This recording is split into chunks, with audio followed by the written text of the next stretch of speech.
Welcome to the World of DaaS, a show for data enthusiasts. I'm your host, Auren Hoffman, CEO of SafeGraph and GP of Flex Capital. For more conversations, videos, and transcripts, visit safegraph.com/podcasts.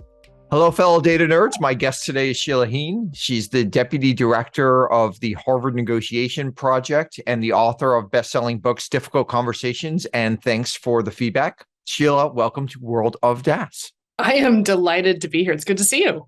Thank you. Now, I'm a huge fan. And before we start, I just want listeners to know that Difficult Conversations is really one of my favorite books. I recommend it to every SafeGraph employee. Why do you think that book has had such an effect on people? Well, it's funny, Auren, because we had a big debate amongst ourselves about the name of the book. Because we got a bunch of feedback from colleagues saying, Difficult Conversations as the title of the book is a really negative title. Don't you think you should have a positive title? Like maybe call Overcoming Difficult Conversations. Overcoming or having learning conversations. So we kind of went around and around and eventually settled on the idea that we got to meet people where they're at. And this is where we're all at. Like we walk by the airport bookstore and see it and go like, oh yes, I'm on my way to have some of those. So it's funny to me now that we even considered calling it anything else, because it just does. It's like Doug likes to say, if someone's drowning in the ocean, you can't be the lifeguard shouting instructions from the shore. Yeah. You've got to actually swim out to meet them where they're at in the struggle. Yes. And I think that's a big piece of the philosophy. Okay. I like that. I really like that. Now, how do you navigate a conversation with somebody who maybe isn't interested in fairness or openness? Sometimes we would, for some of us, that might be a non-starter. Say, hey, if they're not going to want to be open, we don't want to talk to them. But I imagine that that's a pretty common situation. So how do we make those situations work? Yeah. Did you want to name any names? People we all have in mind. Relatives, yeah. Exactly. Well, so I think that one of the things that has become more and more obvious to me over the last couple decades is that if someone is not interested, or seems to me not to be interested in openness or fairness, the question I have to ask myself is why? Are they not interested in being open because they think it's going to be used against them? Because something has happened between us that has made them not trust me this time around, right? Yep. Like it was confidential, but in fact, I mentioned it to someone. Do they not feel really ready in the working relationship or personal relationship to be that vulnerable? And what's their history with being vulnerable, not just with me, right? But with anybody. And if they're not interested in fairness, is it because they think that the standards for fairness really are screwy in this situation? Because what the industry standard says is not actually what's fair for how to think about what this is worth. And so I think that's the conversation to have, which is like, hey, it seems to me that this isn't where you're at. Like, talk to me. Why? Because I find that a little bit unusual, but there's got to be a good reason. Okay, so somehow like getting to the reason. And how do you do that? Like, is it just asking them open-ended questions, or how do you get to the reason? I think that they have to believe that you're actually open yourself. So one of the strongest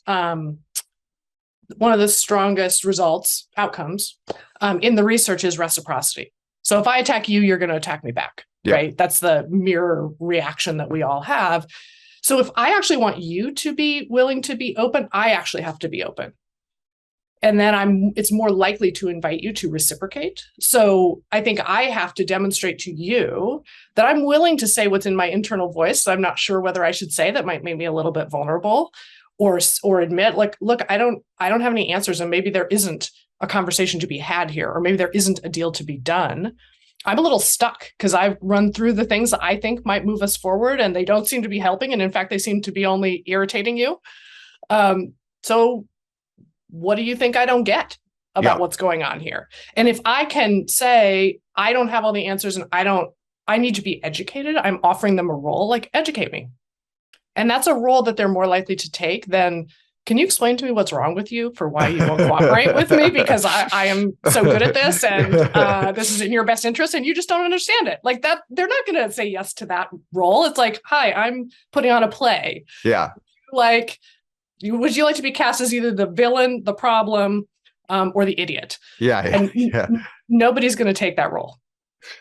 Okay. Now, in your book, you say that every difficult conversation is really 3 conversations. What are they, and what are these conversations look like? Let's say in a business context. Yeah, great question.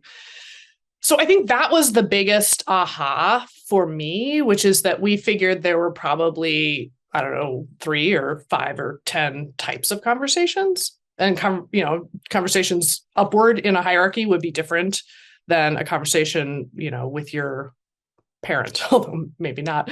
Yeah. Depends on the parent relationship. But actually what we found is that if you look at what people are thinking and feeling during these conversations, if you look into what we call their internal voice, that there actually is a very consistent structure. And there are very predictable things that we're all preoccupied with in conflict with other people or in a difficult conversation. So the 3 layers of the conversation are what we call the what happened conversation. Like I have a story in my head about what has happened and what's happening right now and what should happen. And that story actually also has 3 subcomponents. It includes what I'm right about. That's an important part of it for me. It includes whose fault it is that we're in this situation or that this isn't working.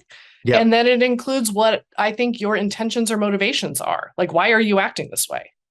It also includes my own explanations for what my intentions or motivations are, which are usually much better than yours.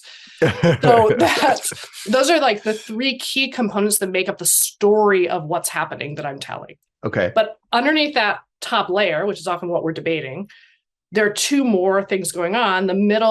The second thing is we're each often having emotional reactions, sometimes strong emotional reactions to what's happening, even if it's just anxiety or awkwardness or fear or guilt or confusion. And I'm trying to figure out, especially in a business context, like, what do I do with those feelings? Because I think I'm not really supposed to be emotional at work. So shoot, what now? And how do I deal with yours, right? Your emotions. And then finally, at the deepest level is what we call the identity conversation. If a conversation feels difficult, chances are there's something it suggests about me that feels like it's at stake. Like, I can't get this deal done, or maybe I'm not as good a manager or a leader as I thought I was here, or maybe I've neglected this person or treated them unfairly. And we all carry around with us core pieces of the story we tell identity-wise about who we are or who we want to be. And difficult conversations often happen right where those stories are maybe in question. And so part of getting better at these conversations is thinking about, okay, what's going on at each of these levels for me and often also for the other person. And for the first one, the what's happening one, which is really in some ways like a set of facts, is the goal to like get to some sort of like maybe not a shared truth, but at least understanding both sides of like, okay, how do you think what happened, and how do I think what happened? And I mean, even in crime, witnesses have very different totally realities different. And different memories of an actual truth. Yes. So I think that's really, you've hit upon one of the key shifts to make, which is I have to negotiate with myself actually first.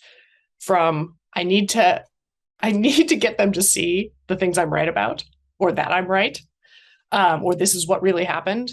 And I need to shift from that's my purpose in this conversation to actually my purpose in this conversation is to understand why we see it so differently. And, eyewitness accounts are partly what data or data.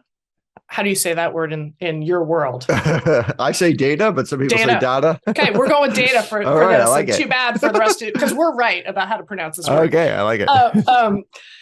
Eyewitness accounts are a great analogy because what you can see from where you sit in an organization or in the world is different than what somebody else can see. And so they have an angle on things and they have information that I don't have. But also we're each interpreting information differently. So it's not what did our contract say?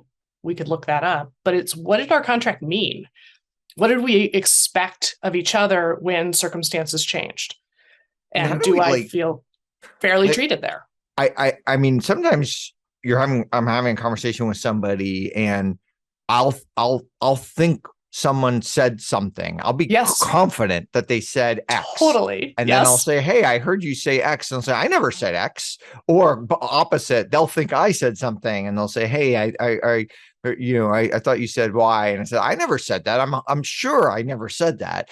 And like, we were both there. It was just us in the room. Totally. And it may have been like 10 minutes ago or even like 1 minute ago that we had this conversation, but like somehow we've like completely had a different view of what was said. And of course, we're not like taping the conversation, so we can't rewind it and go back. So how do we deal with like these things that I seem to happen all the time? All the time. And it's partly because memory is so quickly fallible. So there's a terrific book called The 7 Sins of Memory by Daniel Schechter. And he talks about the things that we mix up very quickly. So for instance, chronology. No. You didn't say that. I said this first, and then you said that, right? So like who started it is part of it. The other thing is that when emotion gets involved, like your brain slows down and you're much more likely to remember how you felt treated rather than the specific facts. And so you take away an impression of how you felt treated. And then you also take away what I thought you meant when you said that. So I would say, no, you said X. And you're like, I definitely did not say X, because you're thinking to yourself, I would never say X because that X is not what I meant. Yeah. But X might be my interpretation of what you actually said, which actually wasn't even that close to what you meant. So now we're like triangulating in on the truth, and we each feel really motivated to be right about what actually happened because it's part of our identity. Like, no, I'm in touch with reality. You are not. So then we have a debate about it when, in fact, it doesn't matter who wins that debate. The question is like, can we just clarify what you think you said, or what at least what you meant, and what I thought you meant, and does this matter now? That's maybe the more important question for us to talk about. And one of the things that I've been doing in those situations is like, if I think someone said something and they say they didn't say it, I just kind of, I think like the easiest way is just to assume they're right, or just kind of like leave it, because there's no sense having at least I've felt like there's no sense having a debate about it, because you're never going to come to the answer unless you have it on tape or so, Yeah. And even if you have it on tape, what they said may have been ambiguous in terms of what they meant. So you could interpret it in either direction, the direction they're now debating and you understood. And so I agree with you. You're not going to win that argument.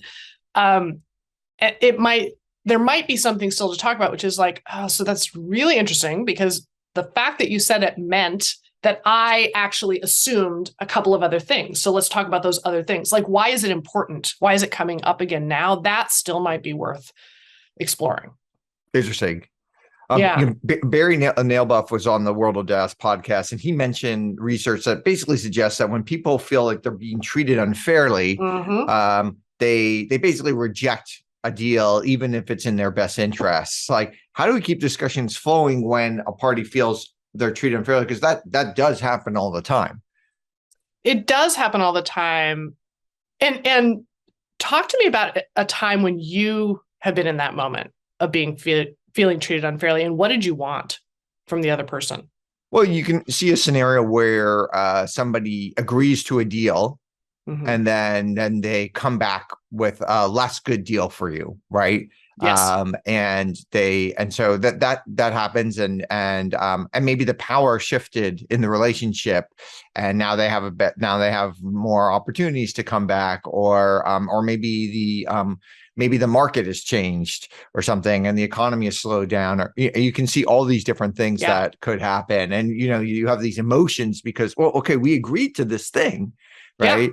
And you may even have like the video call of them agreeing. They may even agree that they agreed, though they may not always want to do that. Yeah. But now it's like, okay, now we're moving the goalposts a bit. In a way that feels illegitimate, right? And not mutually agreed upon or collaborative. So one of the things that we talk about when we teach negotiation is that every negotiation is, you can think of it as a Venn diagram, right? So you've got the substance of what are the terms we're going to agree to. And then you've got an overlapping circle that is the process. How are we going to get there? And then the last concentric circle overlapping those two is the relationship. So if I'm feeling treated unfairly, I might be feeling treated unfairly in one or more of those circles.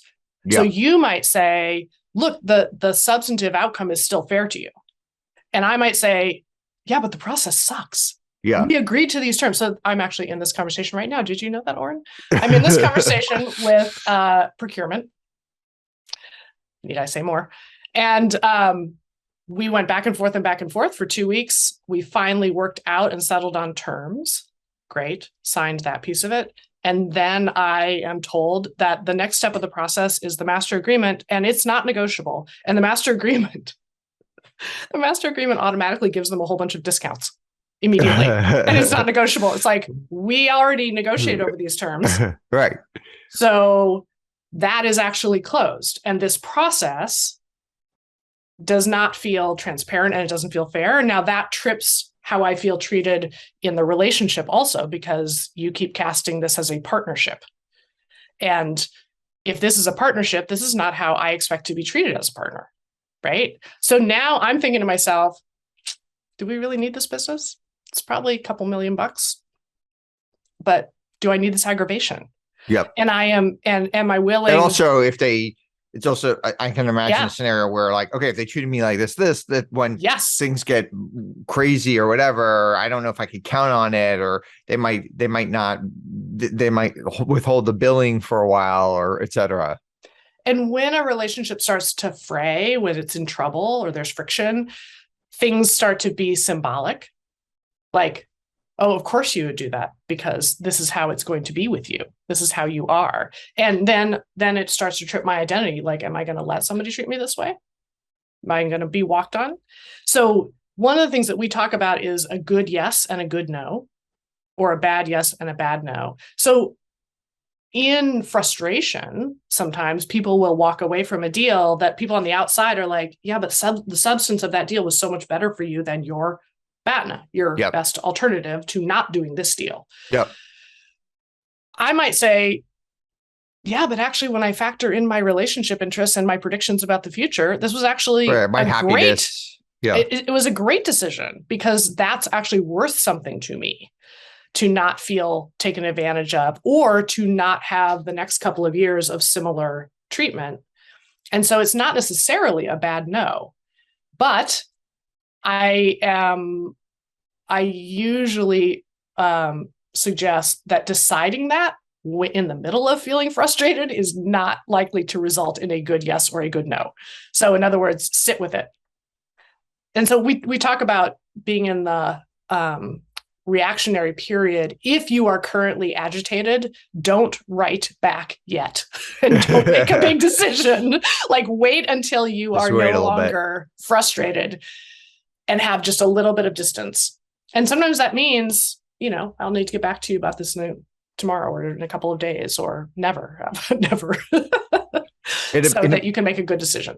In a business context, I always, what I try to do is try to figure out, like, my own functions that I'm trying to optimize for, and then telegraph those to the other side. Totally. Because that could potentially broaden the aperture of what we could, like, I might, for this particular thing, it might be a 8 out of 10, and for the other side, it might be a 2 out of 10. Yep. And whereas, like, for price, it might each be 8 out of 10 for both of us or something. Yes. So the problem, though, that I've run into is that the other side doesn't always believe me when I telegraph the optimization function to them, because people tend to guard these things so closely that when the other side actually tells you it, they may not believe you're honest with them. How do Totally. I get them to actually to actually show them, no, this is true. This is my optimization. These are the things that I'm optimizing for. And now that I gave it to you, I would love to get your optimization back so we can find the best deal for both of us. Yeah. Well, so what you're talking about is what are the priority in negotiation speak? What are the priority of my interests? What do I care most about? And what doesn't cost me that much or isn't as important in this particular deal?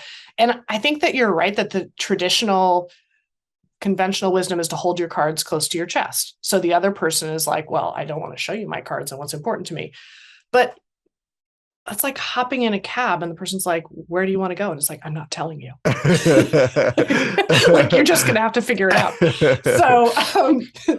So you're asking a couple of questions. What I think one is, how do I get them to trust that I'm actually being straight with them about the priority of my interests and what would optimize those, which options for how we could do this deal would optimize my priorities. And part of that is just being consistent, right? And probably as you think about it, there are other things that are going to come up that you're like, oh, actually, that didn't come up earlier, but that actually is important to us. And they need to know that that's not you going back on something or not, like you didn't have a hidden agenda. So I would just be particularly open about like, actually, I'm really glad that you raised that because we didn't think to talk about it before. So let me say a little bit about why this is important to us in the following ways. The other side of the question is, how do I get them to show me their cards?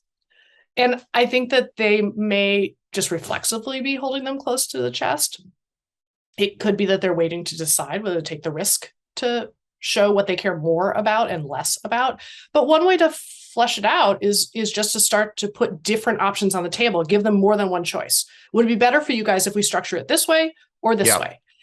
And because you're putting two things in front of them that optimize different aspects of it, their reaction is going to tell you what they care more and less about. So just put different options in front of them and pay attention to the reaction. Like, would you rather me pay you for a year up front, or would you rather me pay you 10% more, but over 12 months or something like exactly. that? Okay. Exactly. Yeah, Look, and that's probably paired with something else, right? Like if you guys pay up front, we can do the following.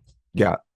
But if you are willing to wait, we could do it this way and you get 10% more. That's going to tell me something on two fronts about the combination that matters to them. So it's not even that you're testing single terms. You might be testing a couple of different bundles of terms, and then you're starting to flesh out the different things that matter. They may not even know, actually, because they haven't had the hard conversation with themselves about what they're willing to give up and what's more important to them. Yeah. And plus that also might mean, that there might be multiple decision makers in a business context, decision makers, and they may not have synced with all of them or put all the things on the table for all, especially in a complex negotiation. Totally. I'm really glad that you said that, because part of the lack of clarity for them at the table may be that they're managing a coalition, which is not coalesced, behind the table of different players within their organization who don't agree, or different investors who don't agree. And they're actually negotiating behind the table. And so a lot of what I'm thinking about is who is knocking on their door that they have to satisfy, and how do I equip them to explain why this deal makes sense for each of those different constituents. And how does that do? Because that happens a lot in a sales context where, like, we sell data at SafeGraph. Mm-hmm. We find someone who's our champion. They want to buy our data. They're very, very excited. But they've got to navigate, budget constraints. They've got to navigate getting that data into the system. So there's like resources that they need. There's a bunch of other, there's priorities, there's other things internally. And we're kind of trying to arm them to be able to negotiate internally. So in some ways, like, we're aligned with them more, but how does that work in negotiation? Yeah, they're almost on your side of the table. Well, what do you do now to arm them? Because I bet you're doing a bunch of things, and then I can add maybe a couple of other ideas. Well, one is, trying to understand, like, because we might not be in those we're usually very good at handling all the different objections or potentially or just explaining things about our business that because we know our business, whereas like this potential person who wants to buy our product may not know, he or she might know the internal politics much better than us. And so what we need to do is arm that person with the right information, maybe to help them. We won't be able to help them with the emotions of it, but we can at least help them with the facts that actually, like, people might think this takes 4 months to implement, but our average implementation time is actually only 13 days or, whatever it is. Right. And then you help them with this. And then actually we've also implemented with like 4 companies that look just like yours.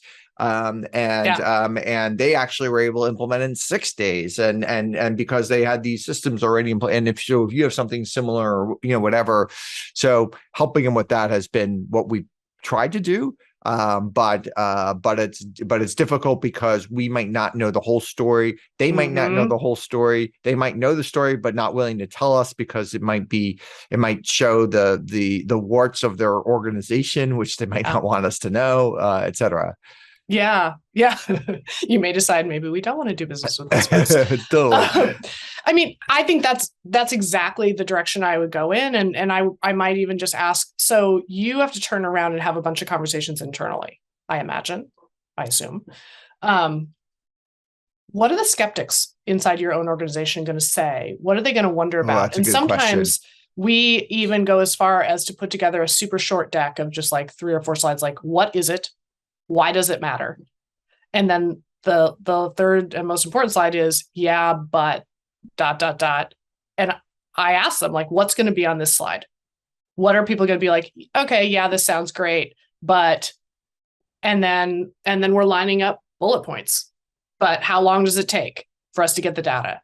But this is a huge investment. How are we going to know whether it's going to pay off? Yeah, but aren't all our competitors, already doing something in a different direction? Whatever it is, what together they put on that slide for us to talk about. Yeah, but I don't really understand how this works. Those are the key things that now I need to equip you to answer those questions. Or I can join the conversation, right? I'm happy to hop on with your stakeholders and just field questions about it and then leave so that you guys can talk about it. And one of the things you advocate for in these difficult conversations is kind of coming from like a neutral perspective and focusing on something that's objectively true to both parties. And you call this the third story. What are some best practices to getting to a shared third story? Yeah, so this circles back to that idea that when I initiate a conversation, I will tend to start from inside my own story about what's going on. And inside my own story, I'm the hero and you're the problem. Yeah. Right. Obviously. As I am in everyone's story, I'm sure. So if I start the conversation within my own story, the invitation to you to have that conversation is not going to be appealing to you. Like, hey, we need to talk about the fact that, you pulled the rug out from under us on this process that's totally illegitimate. And that's not how you treat a partner. That's not a conversation that is likely to go anywhere productive. And there's a bunch of data that suggests that the first 3 minutes or so of a negotiation is highly predictive of the outcome. So it's not going to be better if I try to start the conversation from inside your story, because that doesn't feel good to me. Yep. Right. Let's talk about the fact that, you need everything to line up and all these contracts to be uniform. And I'm just too naive to understand that or whatever. Or what did you expect? So the third story is a way to capture the issues or the topics the way that a neutral observer might. So you're just being descriptive. Okay, so if there was like, it happened to be a mediator in the room, like what would they be asking? What would they be asking? Or how would they be framing the purpose of this conversation? And they would frame the purpose of the conversation as, let's talk about why we're here, why we are in this tough moment, or what has gone wrong so that we can understand it and then explore whether there are solutions. So I don't need the mediator there. I can do that myself. So I can say, hey, Auren, let's just talk about the process here. Because I think that I was assuming a different process than we're currently in, which I'm finding confusing. You may not have thought that it was unclear because this is what you do every day. But I just want to understand where we are and how we got here, and then think about whether there's better ways for us to handle this going forward. So that is basically saying to you, we're going to sit down. Your perspective is going to be part of this conversation. My perspective is also going to be part of this conversation. We're going to figure out why they're so different or why we're frustrated with each other. And then we'll see what makes sense going forward. And that's an invitation. So it's a neutral description of the difference, and it's affirming that both sides' perspectives are part of this conversation. That's a little different from the Stephen Covey recommendation is to kind of like hear out the other party and make sure that they are heard. So he kind of recommends like sitting down with them and actually like getting a notepad and actually writing down and summarizing everything they say, and then reading it back to them so that they know that you've heard them. And then once they feel like you've sufficiently heard their side, then say, okay, now I've heard your side. Do you mind listening to my side with the same intent? But that does seem a little bit different from what you suggested. I would say that he is describing a subset of what I'm describing, meaning that will be part of, whether or not you formally need to write it down or read it back, but meaning me really listening, asking questions, and letting you know that I'm understanding where you're coming from is probably the next thing that happens after the third story. But I'm signaling up front that that's not the end of the conversation. There are a couple of new things I hadn't appreciated. Let me just share now sort of what we assumed and expected. And I actually, in the conversation we're talking about, I did say to the other side, look, if I were advising the me of 2 months ago about how to approach this, I would have priced this much higher just to give us some more room to move. But I priced it the way that I think it should be priced. Right. And we don't tend to negotiate our rates. So now we're at a standstill because you're paid to get my rates down. Right. And so I'm putting you in kind of a bind. Yeah. But Auren, let's talk about something that is responsive to the Covey thing that I think that I didn't really appreciate until a few years ago, which is we talk about two axes, the empathy axis and the assertion axis. So how high empathy am I being in this conversation, and how clear or skilled am I in asserting my perspective? And I actually think that each of us tends to be stronger on one than the other. Do you have a sense of which one you're stronger on? Well, I'm generally a lower EQ person. And so I have a very tough time like reading faces, for instance. And so that's my deficiency. Like how would you advise low EQ people to best engage in difficult conversations? So I love that description because it tracks what a lot of us probably have, which is we're probably stronger on assertion than on empathy. And there can be many different reasons. Like you're describing a reason that says like, I have trouble reading people's faces, et cetera. Another reason that I might be higher assertion is that in school, what we're taught is how to make an argument, right? Yeah. And how to be right write clearly and be right on the facts and answer correctly. So many people, either by constitutionally or by training, are higher assertion than empathy. However, there are also people in the world whose natural place is empathy. And so they're the people that everybody confides in, and they're the people who will naturally have an instinct to come into the conversation with you and say like, so, Auren, I really just need to understand your perspective here and help me get what I'm not getting. And then you'll have a very robust conversation and they'll read it back to you, just like Stephen Covey did. And they'll actually be persuaded by the legitimacy of what you are saying. And then they'll walk away and later they'll think, well, shoot, I forgot to say that I don't agree with that. I have a different perspective. And you thought it was a complete conversation. and if I'm an empathy person, might have thought at the moment it was a complete conversation. But if we're in a long-term relationship, that's a pattern that's going to repeat itself over and over and over again. So a couple of things. The third story reminds both of us that actually at the end of your assertion part, that's not the end of the conversation. So it reminds both of us to say, well, so, okay, what doesn't make sense about that from your point of view, so that we actually draw out the empathy person. That journey back from, I now understand you, I have to figure out how to integrate what you've said into what I think, is actually complicated sometimes. Of like, okay, so what you're saying makes a lot of sense, although it's still true that there are things left out of that, and it still doesn't feel fair to me. So I'm figuring out what I think. So if you're a high assertion person, like you're saying, and you need to work on the empathy side, part of it is paying attention to, well, so I've explained myself now, but I still don't understand why everybody doesn't agree with me. and so just remembering like, oh, so what do you think I'm missing? What do you think my view is missing? Or what's your reaction to that? And I think we often will end our own explanations by saying, so does that make sense? And that basically says like, it should. Yeah. Because, right? The right answer here is yes. Or and that I'll makes often all the sense end in it the all world. the time. Like, does that make sense? Does That's that make probably sense? A terrible thing to say. Yes. So one thing you can just say instead is flip it to say, so what feels like it's missing from that? Okay. Yeah. Or somebody tell me what we're missing here.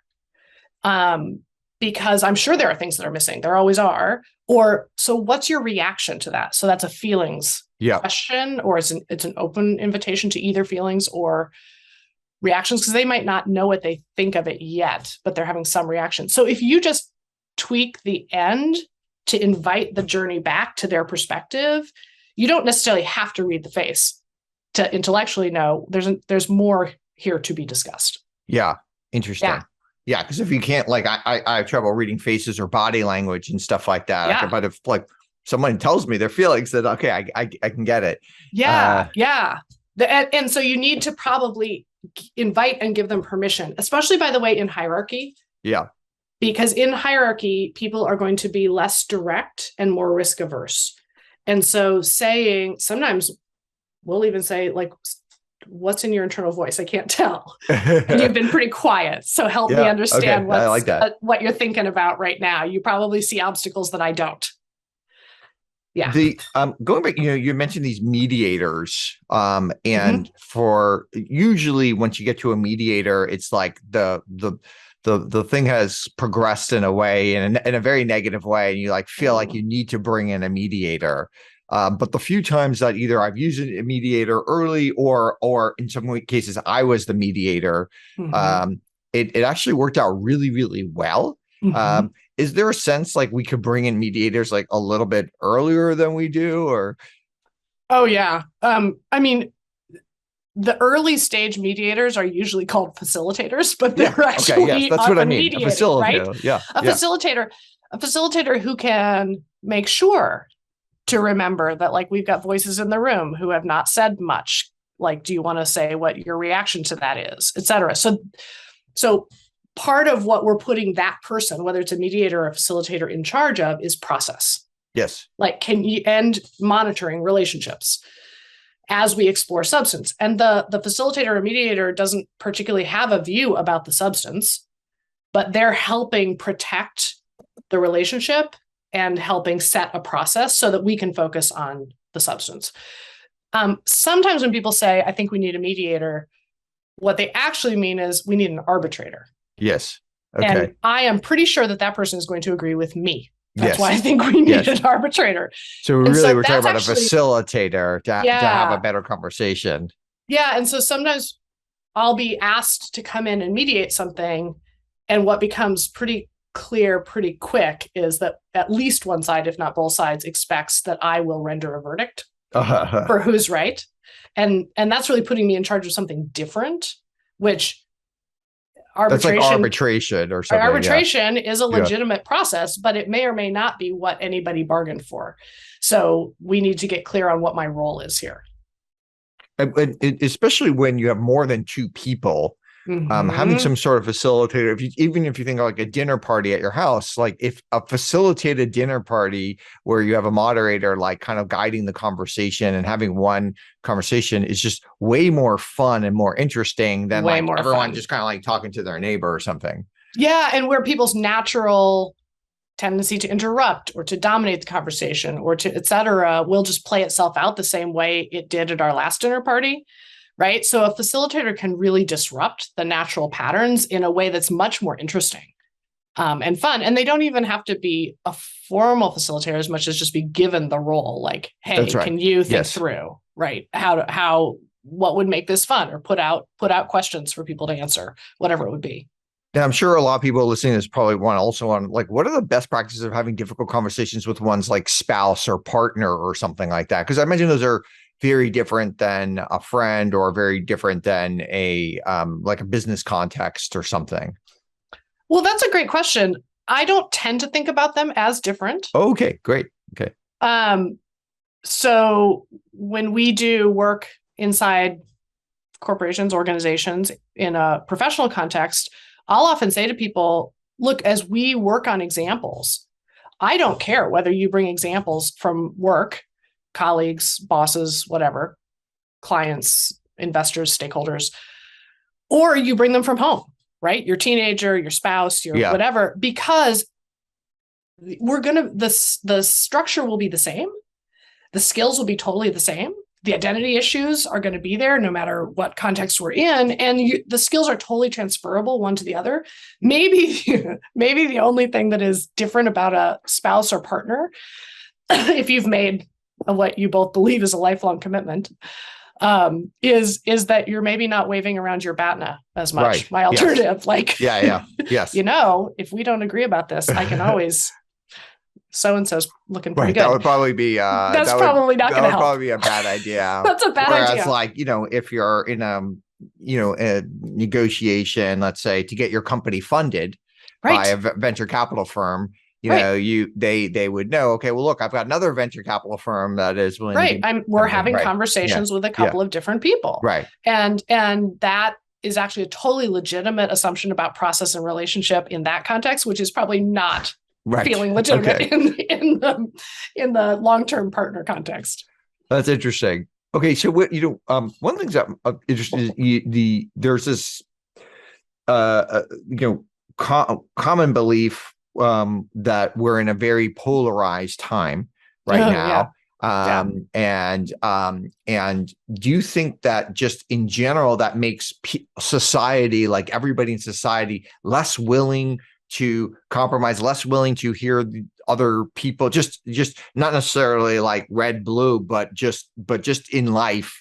Like, does that permeate all the way down to your personal relationships, your business relationships? And so does that mean it's even like harder today to have difficult conversations than it was 30 years ago?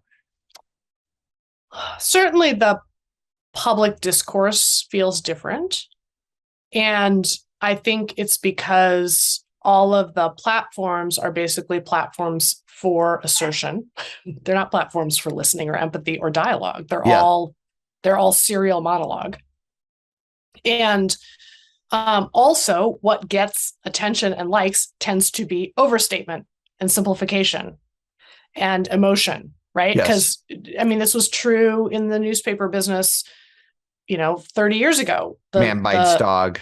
Or man bites dog, or bleeds, it leads, or yes, exactly. And like we've done workshops. My colleague Doug Stone has done workshops in South Africa in the 90s with journalists.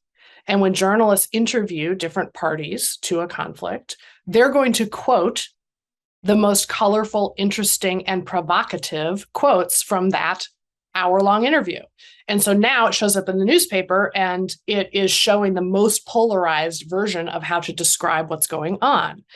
So that's maybe good journalistic writing for getting people to read your article and getting a good headline on it, but it's actually not going to help the underlying conflict. Because now I'm reading that my counterpart said something pretty inflammatory that I'm now reacting to. And I think that social media has just exacerbated that phenomenon. And it's also speaking of dinner parties or Thanksgiving, you've also invited the most bombastic uncle you've got into your living room every single day because he's shouting something on social media about something that you care about. And so it has introduced an agitation, I think, and a reactivity into public discourse in a way that means that we tend to see each other when we know we disagree about something important. We tend to, it's easiest to caricature the other side. Well, I know what you think, and I'm going to attach all the things that people on your side say that are so problematic. And so I actually have to engage the other person. If I want to have a real conversation, I have to negotiate with myself to not attach all of that to what I assume their view is, and be curious about why they hold it or what they just agree or disagree with that other people on their side agree or disagree with. And their side just could be political. It could be anything, right? As you say. Now, how do you get organizations to be better at giving feedback? I found that people, at least who joined SafeGraph, are really good at getting feedback. That's probably how they got to in their life. They've just been very good at taking feedback and considering it and acting upon the feedback. Let's say whether it's a coach or their parent or a teacher or something over the years. But giving feedback is in some ways much more risky because, well, who am I to give this feedback to my boss or my colleague or something like that? And it's awkward to give someone feedback. How do you build an organization that's good at giving feedback?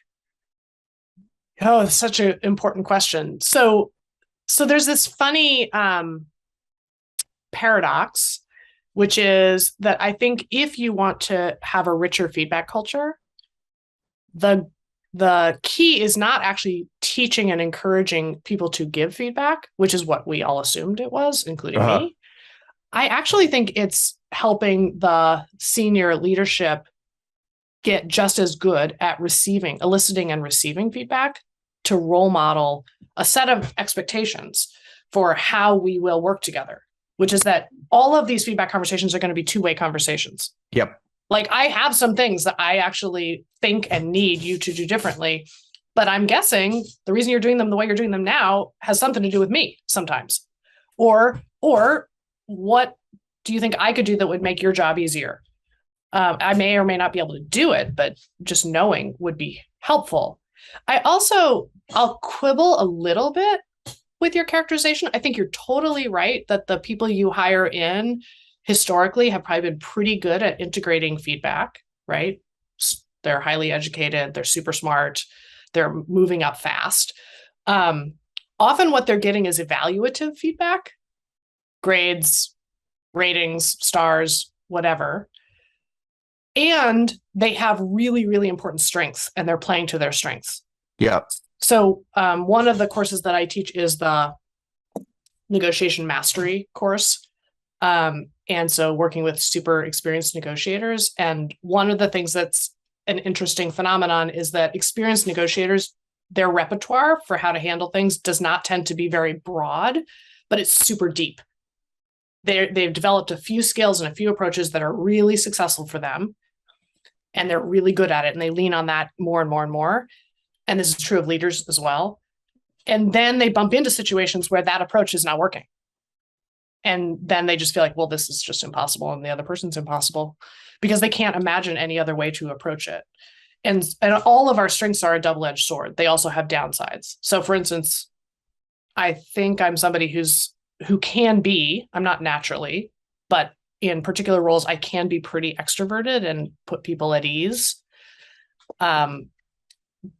And that's a big plus at the negotiation table or in a team. But that also means that I can sometimes dominate the conversation in a way that I don't mean to. And if I'm having trouble, if I'm hearing through the grapevine that somebody's not happy with something, I'm not leaving them space. I'm not finding ways to invite them into the conversation because my strength of being extroverted and forward-looking and task-oriented is not helping to solve the problem of people not saying what they're worried about or what they disagree with in the moment. So I'm guessing that even the people who are coming in who are really good at what they do will have things that need coaching over time, especially as you move up in an organization. The shadow side of your strengths has a bigger and bigger impact on everybody, and fewer people are willing to take the risk to tell you about it. And that's why the fastest way to change a feedback culture is for the people at the top in leadership positions to be super open and ask for coaching, not evaluation. How am I doing? You're doing awesome, of course. But hey, what's one thing that if I changed it would make a difference? Okay. Or what's one thing where I'm getting in my own way? That question often elicits really useful answers. I've got a dog here who's hello. wants to, he's giving me some feedback about what we should be doing right now. One of the things I find on the feedback side is it kind of depends on how confident you are in your ability in that thing. So in my as a CEO, I'm very, very confident. And if it's anything to do with data or math or probability, I'm very confident. So I'm willing to accept a lot of different types of critical feedback. I'm a bit of an uncoordinated person. So if it comes to like physical activities like athletics, I'm a lot less confident in myself. In that case, I've really benefited when I've had coaches from like specific positive feedback. Like they might watch me 100 times hit a tennis ball, and one time by accident I hit it like perfectly, and then they're like, hey, let's go to the net and let me describe all you put your hips into it, you fall. Did you see how you fall through? I may have not understood any of those things, but the fact that I could do it once certainly meant I could do it again. And they're kind of pointing out like the good things I did rather than, the classic coaching, which is, hey, drop your hips a little bit, put your arm into it, follow through, all the other side of it. I'm so appreciating this, particularly because I'm not a good tennis player either. So you're hitting upon something that I think is so important, which is we learned this actually from colleagues of ours, Alan Sharp, John Richardson, and Roger Fisher, that actually there are 3 kinds of feedback. And we each need all 3 in order to learn and grow. And the easy way to remember them is ACE, ACE. And the first is appreciation, which is what you're describing. And appreciation just says like, I see you, I get you. Hey, that thing that you just did, even though it was by accident, that's exactly what you should be continuing to do, right? And appreciation is often in short supply in organizations. And it has a huge impact on being a hedge against burnout, on employee engagement, like all the blood, sweat, and tears I'm putting into this job, like, does it matter to anybody?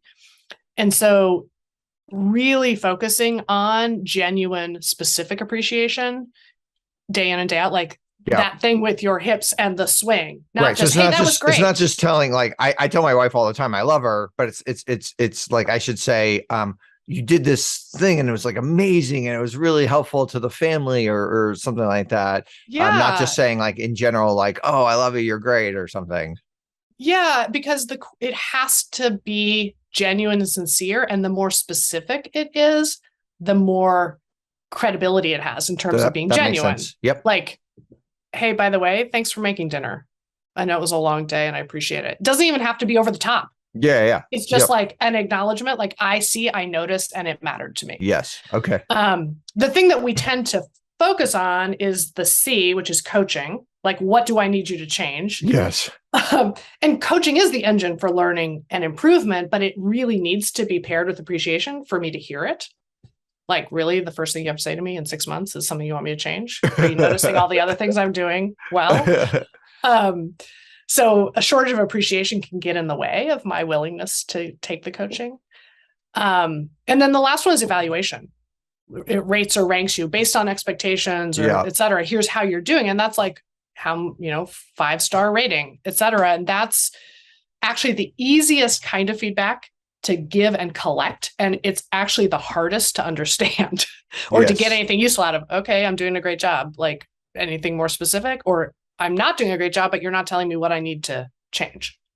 For that, I need the coaching.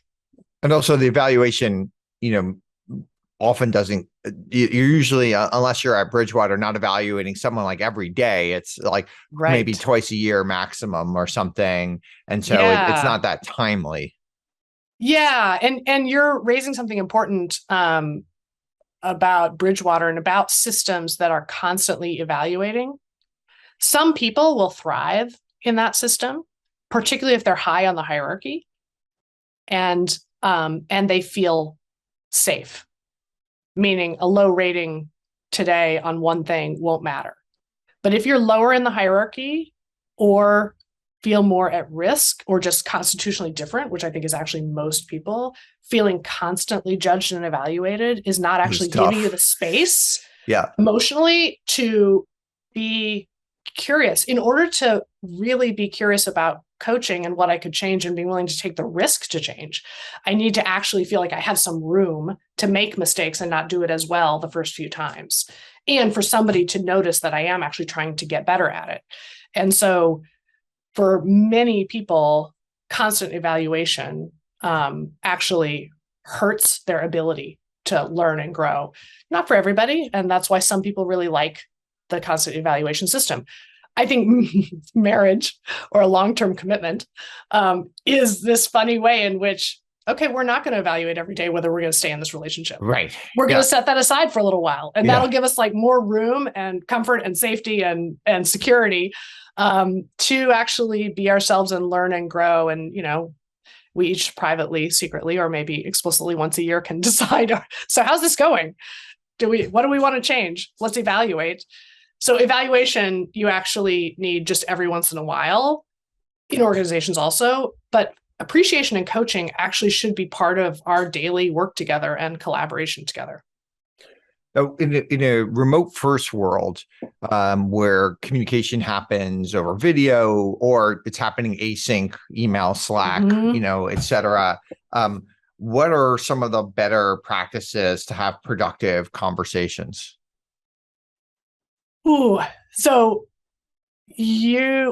I'm guessing your experience is similar to mine and I think lines up with the research, which is that virtual teams working asynchronously in particular have more conflict. Is that your experience?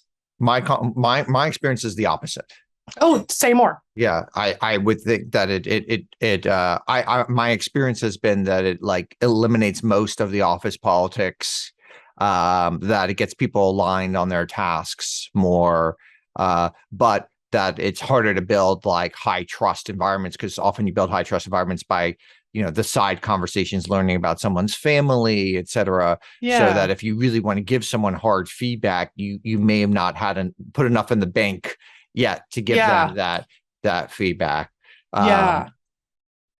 So that's really interesting because I think I agree with you. I have not thought about it this way before, but there's a way in which the virtual space forces us to be much more explicit about tasks to be done, responsibility for who's going to push it forward, you know, what did we deliver, et cetera, in a way that can smooth out the process and the timelines for what we're each doing.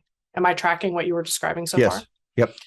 And then when it comes to maybe either we have a conflict on the team, we don't agree, or somebody needs to give somebody else some feedback, et cetera, that's where it gets more fraught. Is that fair? Yep. Yeah. And partly because we maybe don't have the foundation in the relationship.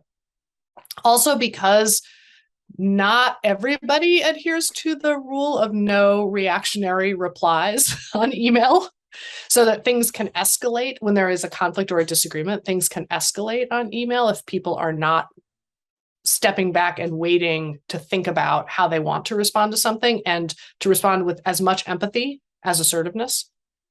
Like there's a difference between saying, okay, here's what you're wrong about, you know, and advocating what I think should happen here to the whole group. So now you also have an audience for the conflict, which raises the stakes identity-wise for somebody getting thwacked.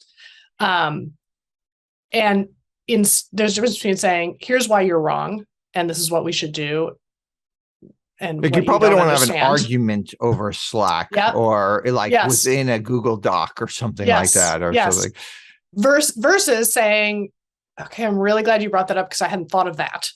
Yeah. Right. So you're expressing some appreciation and what you're learning, along with here's what I think is left out. And there's a stance that my colleagues Francesca Gino at Harvard Business School and Julia Minson at the Kennedy School, their research is on conversational receptiveness. And if you want other people to be receptive to what you have to say, you need to demonstrate that you are receptive to what they have to say and are seriously considering it. Seems reasonable. That seems reasonable. Yeah. So if you can consistently do that on Slack and email with each other, that will help you work your way through conflicts or disagreements or sometimes feedback, right? Because it's two-way. I'm receptive to what you think I could change also in our collaboration. But it's super, super important once it becomes a virtual environment and harder to do. One of the things I've seen a lot of startups do is one of their core cultural values is often to like assume positive intent. Yeah. But I found it's like very hard to teach that. And I think one of the reasons that these startups are successful at assuming positive intent is that they just only hire people who are good at it. And if they by accident hire someone who's bad at it, they just get rid of the person. So they don't necessarily teach people to, they just kind of attract the people that are more likely to assume positive intent in that culture. Yeah, I think that's a fair description. And I tend to assume probably positive intent because most people are trying to do something positive, even though it had a negative impact, or no intent. Like they just weren't thinking about it when they didn't include me, right? So I could assume either no intent or positive intent. Oh, right. They didn't invite me to the meeting. I shouldn't assume that it was negative or something. Yes. Right. I shouldn't assume they're trying to exclude me. Right. Yeah. Just somehow I was not on the list. Yes. Again. And now I start to doubt. I start to doubt the lack of intention, right? So that's the thing, which is that as relationships have friction, we're more and more likely to question whether they had positive intent. And so what we tend to say is actually you should assume you don't know their intention for sure. Yeah. And that they probably had either no intention or positive intention, but you don't have to decide that. Instead, just focus on the impact. Like, hey, I got left off again. I'm finding this frustrating. What is it? What can you help me understand what's going on, or how we can ensure that I am invited? Or is there a reason that I wasn't invited? Because if there is, that's important for me to understand. The other thing that when it comes to talking about race, and this is part of the conversations about race going on, I think there's some quite legitimate frustration with the idea of assume positive intent. Because once I explain my positive intent, I can use it to sort of sanitize or erase or white out the impact that it had. Like, oh, no, I understand that you thought that was an offensive thing to say, but I was just trying to make people comfortable. So now you should not be upset about it. And there was no problem with it. So we tend to say, like, actually, you could have positive intention and you still have to take responsibility for a negative impact and really hear that and not use it to erase it or dismiss it, because the impact is actually the thing that is the problem that we're talking about. Interesting. Yeah. All right, a couple of personal questions before we go. I know you grew up in Iowa, Nebraska, which is kind of like the classic Midwest. And there's this stereotype of people who live in Midwest that they're much nicer than people on the coast. They are. And okay, well, if that's the case, you would think like that would be better for people in your job, because you'd be more like. So, are there more? Do you think like your types of jobs would be more overrepresented by like Midwestern personalities? I have to say, so I just got back a couple days ago from spending a week in Nebraska with my family, and this is a very timely question. I do think actually in conflict resolution, there's an overrepresentation of people I know of Midwesterners. Okay. And I also think that it is reflective of the fact that in certain areas of the country, in the US and of course globally, the norms about public directness or indirectness and politeness are such that they're more friendly and more polite in many situations, but that doesn't mean that we're not frustrated with each other. And so you're trying to understand what's going on is just less direct. Yes. Okay. So I also think that Midwesterners and people in small towns, and this is sometimes part of island culture. I've done a bunch of work in Hawaii, which is like, we're stuck together here, so we better get along. So there's less there's more awareness of not burning bridges. And so people are more careful and thoughtful about which conflicts they're really going to engage. Okay. I think that's part of the social norms also. Interesting. All right. Last question we ask all of our guests. What conventional wisdom or advice do you think is generally bad advice? Oh, I think that a lot of the conversation about like having the courage to have the conversation and speaking up for yourself, etc., focuses on like, just have the courage and do it, right? Like, take the risk. Yeah. Say what you need to say. And it misses two things. One is say what you need to say, but you need to say it in a way that it can be heard. I think it encourages people to hold back until they're ready to blast the other person to explain why they're right. Yep. And so then it under appreciates. And once you share why you think you're right or what you've been holding back and what you've been frustrated about, you better be in listening mode for the reaction, because that's not the end of the conversation. It encourages us to lie awake at night and get up and write down all of our talking points for the conversation. And just go to battle. Like, I'm ready for battle. Right, I come in loaded for bear and I've got my talking points, and that's going to lead me to do a lot of talking. Because your friends got you all psyched up, like, you got to go punch that guy in the face. You know? That's right. That's right. And they're going to say like, well, did you punch him? Yeah. So I think the focus on talking points can get us in trouble because we should be also thinking about, well, what questions do I want to ask?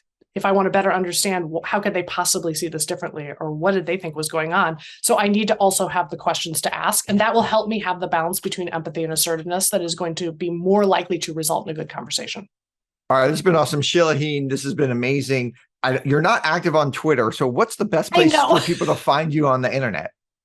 So I am on LinkedIn. Okay. Yeah. And also on YouTube, there are a whole bunch of talks that I've given that like you can find that content. And then our website, triadconsultinggroup.com, has resources, help yourself, resources. And just a reminder to the audience, like, I love the book, Difficult Conversations. I also really like the book. Thanks for the feedback as well. So I encourage everyone to get those books and read it. One of the nice things about Difficult Conversations, by the way, is the audiobook is one of the few times where I think the audiobook actually might be better than the written book, because there's actually a conversation that's going on in the audiobook, and you can kind of hear the conversation. So I actually recommend people for Difficult Conversations to take the audiobook, not just read the book.